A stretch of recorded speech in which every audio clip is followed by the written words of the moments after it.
Hey guys, what's up? Welcome back to Dude, I Love That. I'm Liv, and today we have another career episode for you. We are joined with Liam Rafizadeh, and he has so much good stuff to share with us. So, Liam, thanks for coming on. Thank you. Thank you for having me.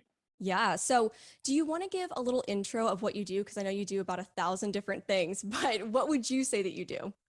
Serial entrepreneurship, I try to expand as much as possible. My biggest passion would be Today is America, something I co-founded with my brother about 2 years ago in the beginning of 2020. We saw a lot of things happening. That was the height of the pandemic. That was the height of the election.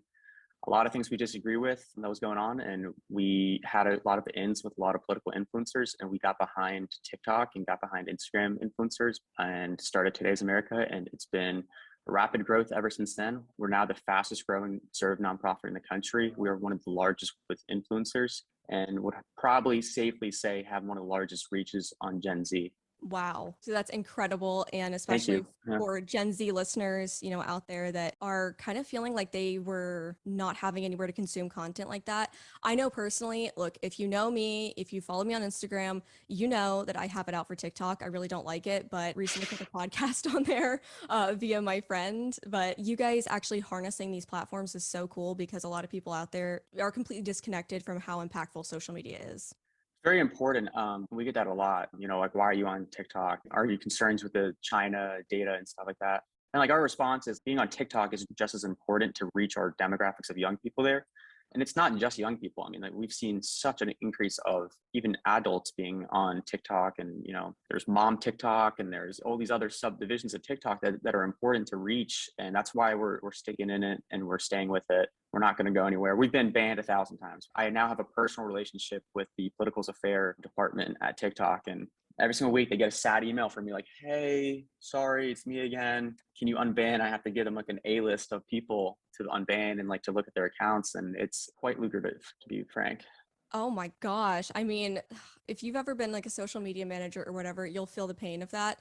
I know I do, but because this is such a non-traditional path, I want to talk about this because I think it's really interesting. So, a lot of times when you tell people, hey, I'm going to go out on a limb and do this, they always come back with, well, so what is your backup plan? So, did you ever experience that? And how were you able to balance being realistic that this is a venture with also not Mm. letting that discourage your path forward?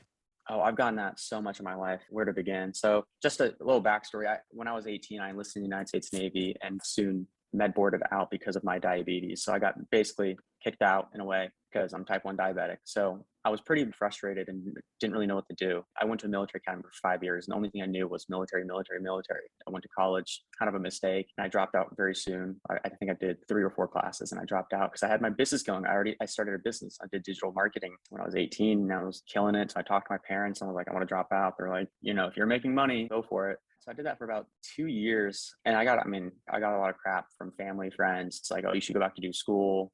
There was one person, my ex made not made me, but she convinced me to go back to school just to complete it. So I did. And then I dropped out again within like 2 classes or something like that.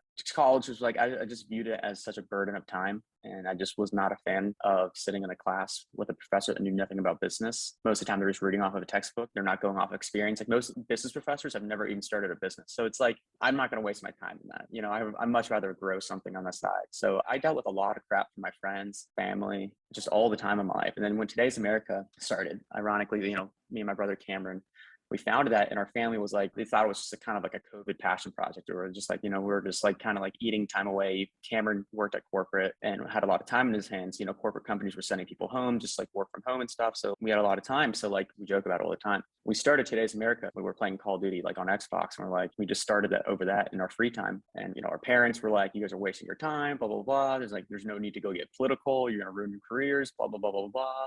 From everyone, we were just kind of hearing that. Most of my friends didn't understand our model. They didn't understand what we were actually doing. Like digital media, Gen Z is connected to it. It's somewhat hard to understand the influencing or influencer world. People have a lack of understanding how influencers work and how the influencer marketing actually, resonates and hits people, and how important it is too. Like, I don't think people realize athletes are influencers, actors are influencers. You're an influencer. It doesn't even matter if you have 600 followers on your Instagram. You post a story, you're influencing a narrative. So it does not matter what you're posting on your story. You are influencing a small demographic to a large demographic, and that's very important. So that's been our model, but we kept going with it. We didn't really listen to anyone, especially I'm pretty stubborn. So I would love to prove people wrong rather than let me fail.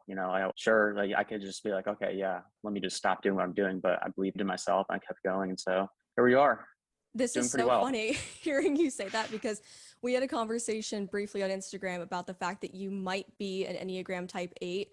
And look, anyone listening to the podcast, you know that 8s are always the ones that like I look up to, because they're able to just go for it without a support system, which is like the 6's nightmare in a way. And so being able to see so many people that rise up and they're like, no, if you tell me that I'm not going to make it, that makes me want to do it even more just to prove you Yeah. wrong. And so I think that's so great, because there's a lot you can learn from that. Nothing you do in life is going to be wholly supported. Everyone's going to have their little, I guess, quips or opinions to share with you, but it's about doing what you feel called to do. And on that, did you deal with imposter syndrome? Because I feel like a lot of people like, I want to start this, and then they get into it and they're going, ooh, wait a minute, maybe not, or they just have doubt. So did you ever deal with that? And then how did you get past it if you did? I don't think so. I'm a very meticulous and I don't know, structured person. And I didn't really deal with like self-doubt ever. We've had like lows where it's like, is this going to work? Right. But that's just, those are rough days or just like bad patches. I think from the beginning, Cam and I were very, very, very confident in our mission. I think the mission outweighed the thought of loss or thought of losing.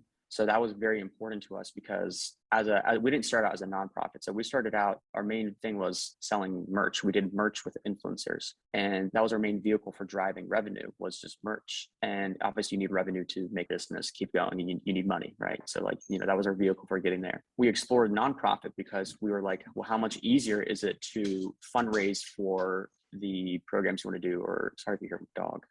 It's okay. how much easier is it to fundraise for your mission rather than have to rely on sales or a certain revenue model that isn't really consistent? So we went to a nonprofit route so we can fundraise and get donations for that. We thought that would be a little bit better.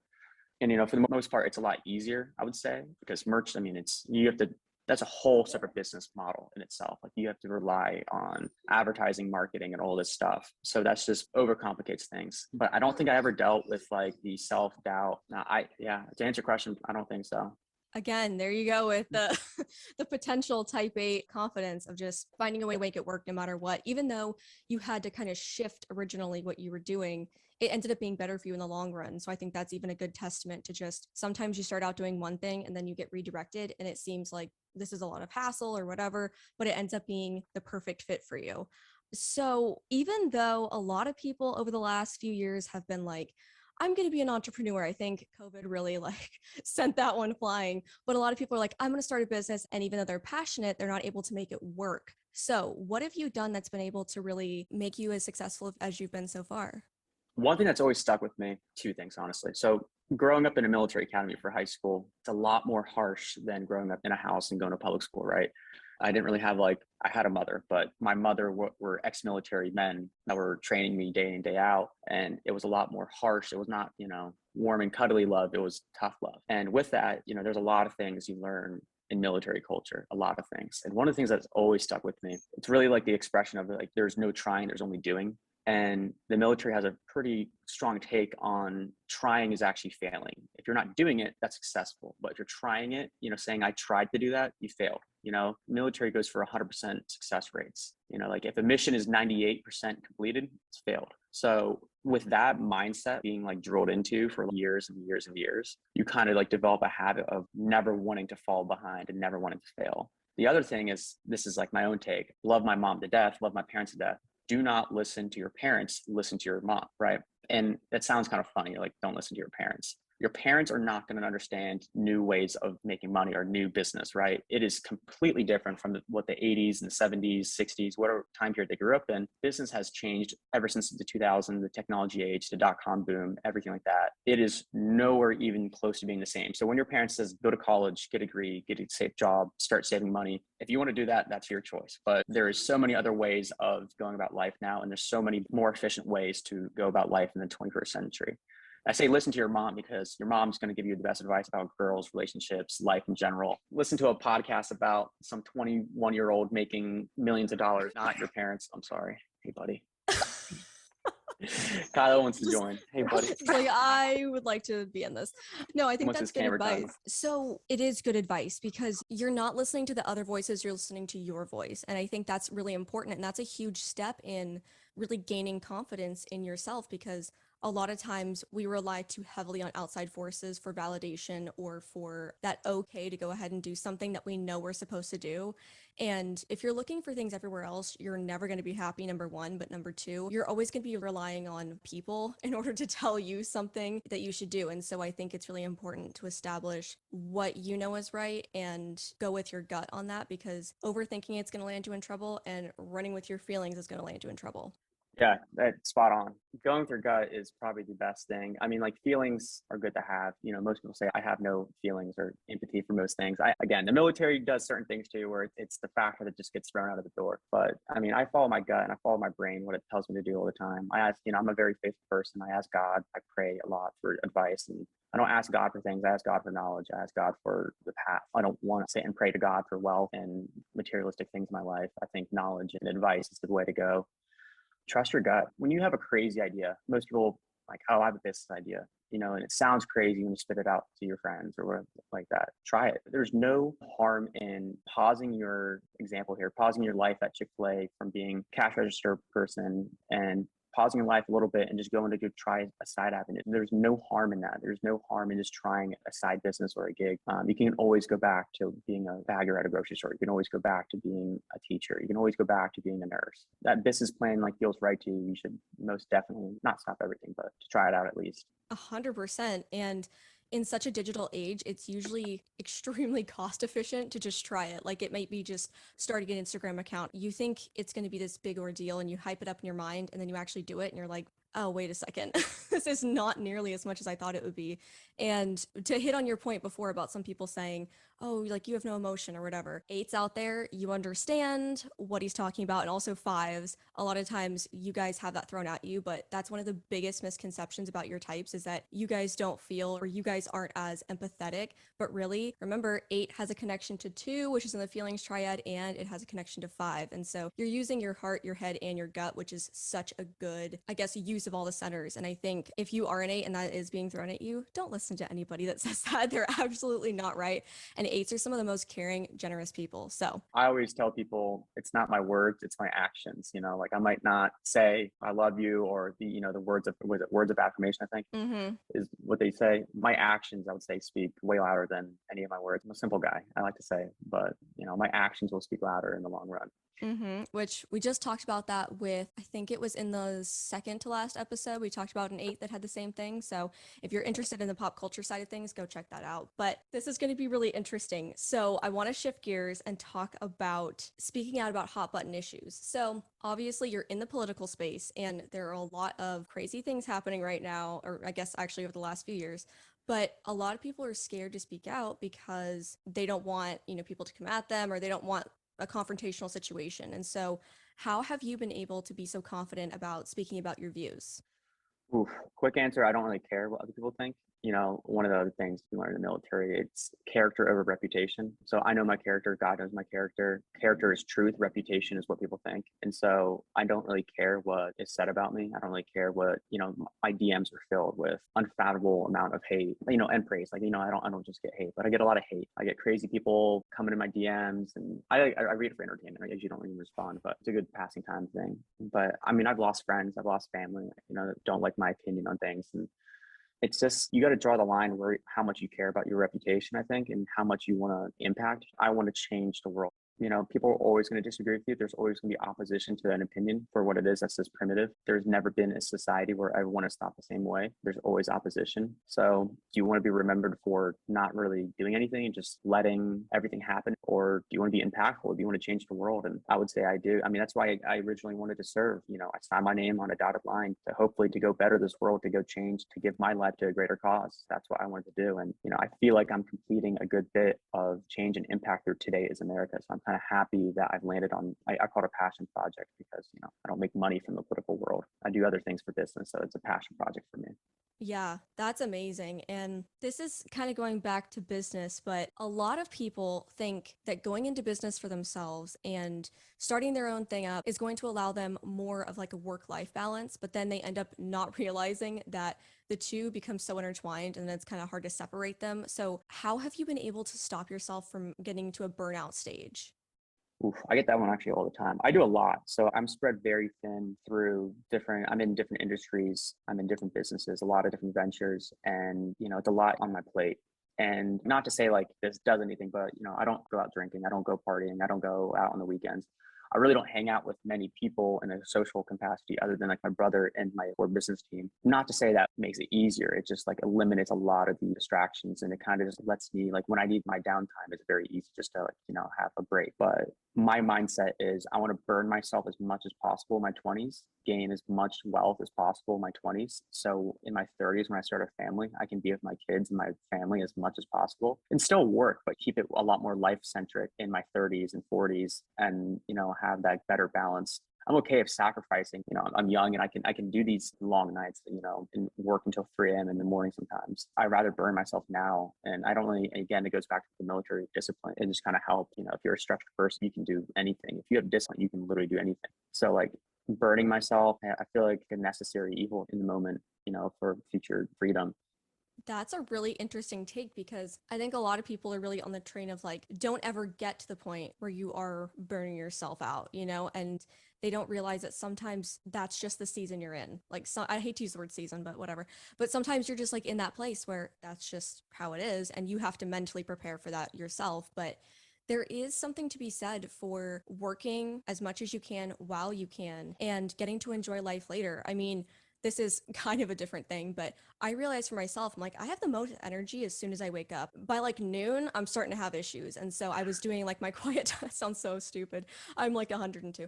But I was doing my quiet time in the morning, first thing when I woke up. And then I was realizing that my work was suffering because I was getting freaking exhausted by noon. And so I had to switch it around where I started to focus on work in the morning and then kind of do quiet time and whatever I wanted in the afternoon. And it's been great. And I think it's all about what works for you and figuring out like your work style because it's just like school.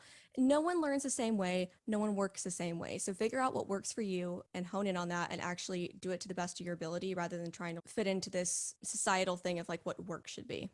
Yeah, I hate the norm of thinking that there needs to be this regimental 8 to 5 type of work ethic. I would much rather someone complete task over time. And I mean that in the sense of I don't care like what time you wake up. If my employees want to wake up at like 10 and get their day started at 10 or 11, and they rather run through working till like 8 or 9 at night, and they just working at night better. As long as the task is getting done, I can care less of like what you do in your day-to-day basis. I actually hate hourly pay. I think it's so bad for work ethic. Like it makes sense like when you go into like a place, work in a grocery store, or Chick-fil-A or anything like labor jobs like that. But when you're hiring people for like, startups, I hate the whole hourly model. I think it promotes a lot of unproductivity and stuff like that. So I'd rather just pay for salary. This is what you get. This is what you have to do like this week. Get it done. I don't care. As long as you're getting stuff done, that's what's important at the end of the day for especially a startup. Yeah. And like what works best for you is not going to work for other people. Like, so like, I know there's a lot of people that listen to a lot of business podcasts, a lot of entrepreneurs that are just starting their podcasts and they're going to give you, all these tips and tricks and how they got successful. It's not cookie cutter. Like entrepreneurship is a trait. You can't just like wake up and be like, I'm gonna be an entrepreneur. It's kind of baked into your entire life. You're either one or you're not. And what works for one entrepreneur is not going to work for the mass. It worked for their life and it worked in their case. A lot of their, tips and tricks might help you get to the place where you need to be, but it's not going to be the same. It's not going to be cookie cutter. So you need an A/B test, what works for you most definitely. If you're a morning person, wake up early in the morning and start doing stuff in the morning. If you don't like the morning, wake up at noon. I don't suggest waking up at noon, but to each your own. Yeah. If you're waking up at noon, that's like half the day is gone and whatever. But I know some people that they're like, no, I literally work so much better at night, which, hey, go for it. I love working at night because I get like 1,000 text messages a day dealing with like influencers, other companies, all this stuff. I get blown up through the day and I love working from like 9 p.m. to 3 a.m. because no one texts me and like no one's calling me and no one's just bothering me. I hate saying like that, but it's like some of my best work moments come out of that timeline, those 6 hours right there from 9 p.m. to 3 a.m. Like I love those hours because it's so peaceful and so like it's so easy to sit down at your computer and just get something done. Yeah, you never realize how much you can knock out when you don't have like Instagram popping up every few minutes. You're like, just Yes. shut up, let me work. Yes. So Now, true. I want to know if there's a piece of advice or just a tip that you got from someone that really changed your life in terms of career. Actually, my number one thing I often repeat to people, two things, honestly, is number one, set clear, realistic expectations with everything. That's in life in general, not just like business. Like, set clear expectations, be realistic with yourself. And the second thing is life is not fair. And like people are usually pretty like shocked by this take. I feel like, or they're like hearing this when they say like life is not fair. The word fair is truly a dangerous word to use because nothing is ever fair, right? Like you and I, as humans, we're conceived the same way, right? The process of making a human is the same way. But the second we are born, it is already unfair. There's no such thing as an equal life to one. We are born into different opportunities, different education, different wealth, and so many other factors that life is never fair. And I learned this actually when I was an eighth grader, when I was first went to military school. The second week I was there, I was a lot chubbier and I was very round as an individual. And I was being picked on by one of, the kids that were older than me, and they were telling me what to do, my sergeant at the time. And I was being just picked on and picked on and picked on. And I had enough because I was trying to do, we had these things called duties, and you have to like clean up our barracks, and it's like a chore pretty much. And I had to clean the bathroom, and I just kept on getting yelled at saying I was doing it wrong. Came by every minute yelling at me, and I had enough. So I went down to this thing called the military office where the adults were. And I was crying and I was like, sir, my blah, blah, blah staff, they're being mean to me. I ended the sentence on, it's not fair. And he just kind of looks at me and he looks at the other guy in the office. He goes, fair? What's that mean? And I was like kind of thrown off as an eighth grader. And he goes, says to the other guy, he goes, you know what the word fair means? The other guy said, nuh-uh, never heard it. And he looks at me, he goes, what's fair? I was so thrown off. I was like, what do you mean, sir? I was being treated unfairly. He goes, never heard of it. Is that in the Webster dictionary? I was like, sir, I was being treated unfairly. And he goes, son, life is not fair. People die unexpectedly. People have random things in their life occur all the time. Life is never, ever, ever fair. Get that word out of your head. Stop using it as a cope. Military men, being as blunt and straightforward as possible. I was like an eighth grader would be shocked to hear this. I was, what is that, 14 years old as an eighth grader, I think, 14. Something like that. Very young hearing this from an adult. I was like, my whole life, kind of grew up in the civilian world thinking that life is fair, that things are supposed to be fair, that, just because we are in the same place at the same time, that we're supposed to be treated the same way. And like, I'm not saying treat people poorly. That's not what I'm saying. But just understand the outcome of life is never fair. If you do something with the expectation of it being the same result as someone else, and it didn't happen that way, and you're like, well, that was unfair. You didn't set a clear expectation. Things are going to be different for case to case, and nothing is fair. It's a very bad word to use and to think. And I thought about this for many, many years to come and realized that the word fair it's honestly a pretty stupid word. Like fair is really misused a ton. That's just something that's carried with me my whole entire life ever since then. It's just, I don't think anything is fair. Things are supposed to be unfair. That's just how life is. So that's one thing I would tell people, is to see the lens through clearer expectations and throw the word fair out of your vocabulary and never use it again, because it's worked for me. And I just think it's a better mindset.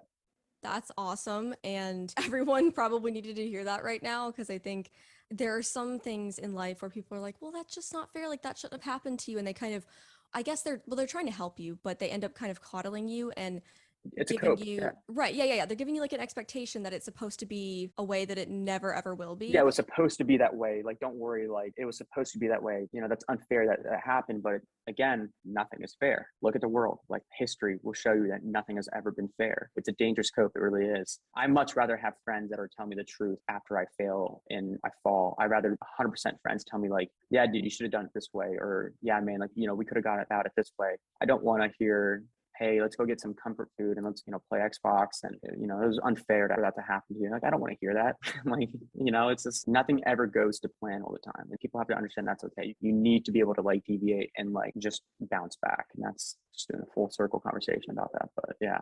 Well, and that even goes back to what we were talking about originally with starting a business, and sometimes things don't work out the way that you originally think they're going to. And then what ends up happening might even be better than what you started with. And so you have to be willing to let yourself, quote, fail, even if it's not like a failure, but you have to be willing to, I guess, be repositioned is the better word. And to Mm-hmm. realize that just because, like we were saying about business podcasts and stuff, just because it worked for them doesn't necessarily mean that's going to be the exact same thing that's going to happen to you. And if they're trying to tell you that if you follow this formula, everything's going to work out perfect, Yeah.